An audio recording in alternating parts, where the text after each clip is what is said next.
What's going on, my fellow Jedi and Padawans? Welcome back to another Jedi gaming video. Thank you guys so much for coming back to the channel, and if you guys are new, welcome. With Lightfall approaching super quickly at the end of February, wanted to start a little series here going over exotics and legendary weapons that I think y'all should bring into that Lightfall prep.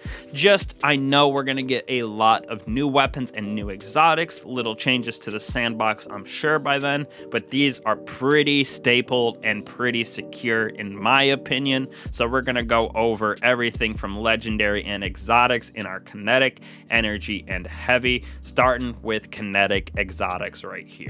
So our first weapon on the exotic kinetics is IZANAGI'S Burden, the sniper rifle. You can collect this from that Moment of Triumph's kiosk at the tower.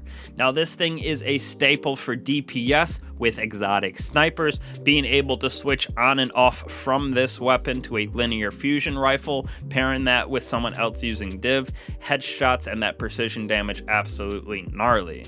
Now one of the reasons this is so good is that honed edge, you consume the magazine, load a high damage round that really hits hard, and on top of that, with the catalyst, it increases the damage to the honed edge when all 4 bullets are consumed. So this really juices that DPS, like I said, for bosses, and you can pair it very well with a linear fusion, even a rocket, something to switch on and off of this. Next up on the list right here, we got Arbalest, probably one of the most used exotics just in general for endgame content for a few different regions. Now this is one of those world drops that you can just obtain from exotics dropping in the real world if you don't have them, exotic engrams, Xur, stuff like that.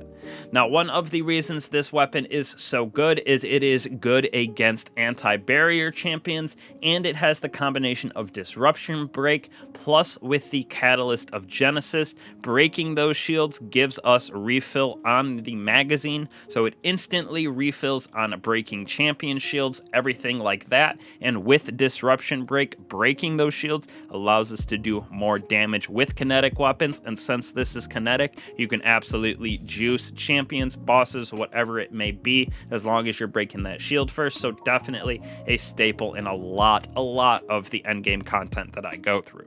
Next off, we got the trusty dusty Outbreak, perfected even from D1. This thing has slapped.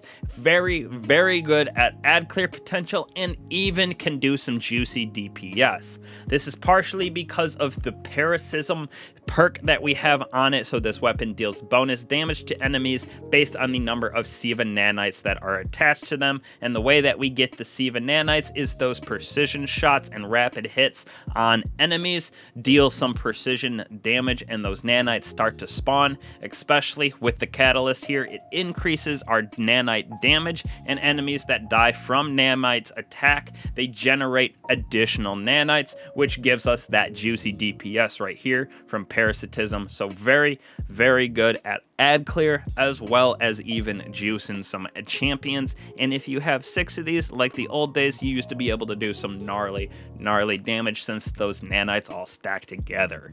You can obtain this weapon from that kiosk from the Moment of Triumphs in the tower. Next on our list right here of kinetic exotics, probably right behind Arbalest, if not used more than Arbalest, is the Witherhoard grenade launcher. Now this has that little take and blight that it shoots out, can attach to enemies and do tick damage, or you could throw it on the floor for an AoE tick damage, making this thing a menace in the PvE realm for both damage as well as ad clear. Now, part of that is its intrinsic perk with Primaral's Torment, so projectiles fired with this create a blight on the target or nearby area of impact, so that's that AoE damage. With blighted targets, take damage over time, and the blight is dropped on death, so very clutch. Plus the catalyst that we have here gives us 100 handling, and it gives us auto reload, so you can put this bad boy away. It'll auto reload while you're doing damage with another weapon like a linear fusion. You pull this back out, it's already reloaded, and you're able to juice even more DPS. Very used inside of the PvE realm. You can obtain this weapon from that kiosk in the tower from those moment of triumphs. Next on our list, moving to the back half here, we're going with AGER'S Scepter, that trace rifle that is stasis. Now this thing is absolutely juiced, especially with stasis synergy. So first off, we have final blows with this weapon, generate a slowing burst around targets, so you can freeze targets by getting a couple of those defeats, and that slow burst will eventually end up freezing them. On top of that, we have stasis final blows transfer ammo from the weapon magazine to its reserves, so it's a nice almost subsistence on this weapon, and especially when you pair it with the catalyst here, you're able to consume your super energy for overflowing the magazine, and you're able to freeze targets super easily and do some crazy DPS with this weapon as well, especially for a trace rifle. So with the catalyst, this thing moves easily into the A tier, especially when pairing it with stasis. And once again, this thing comes from that kiosk in the tower for those moments of triumphs. Moving on right here to the OSTEO STRIGA submachine gun that has that nice poison damage. Now this came out with the release of Witch Queen and cannot be purely obtained from a quest or anything at the moment, but I'm sure it will be in the kiosk very soon, especially once Lightfall drops. That kiosk will probably be updated with this bad boy, and it is very good at ad clear potential, especially with its exotic perks and everything that it has on it. So first off, we have Toxic Overload. Landing final blows or multiple precision shots trigger a burst of poison, and this is great pairing it with like necrotic grips on your warlock.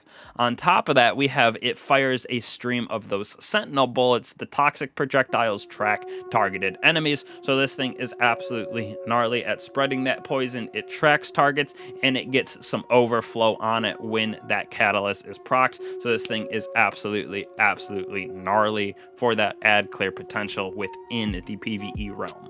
Moving on to our final weapon that I think is going to be very useful inside the PvE realm within Lightfall is Revision 0 from this season in Season of Seraph. Now, one of the reasons I say this is the potential for this thing to have intrinsic anti-barrier with its rounds that it has in Hunter's Trace, as well as the 4 different catalysts that we can get for this bad boy makes it absolutely gnarly for synergy, making it out however you want it and customization.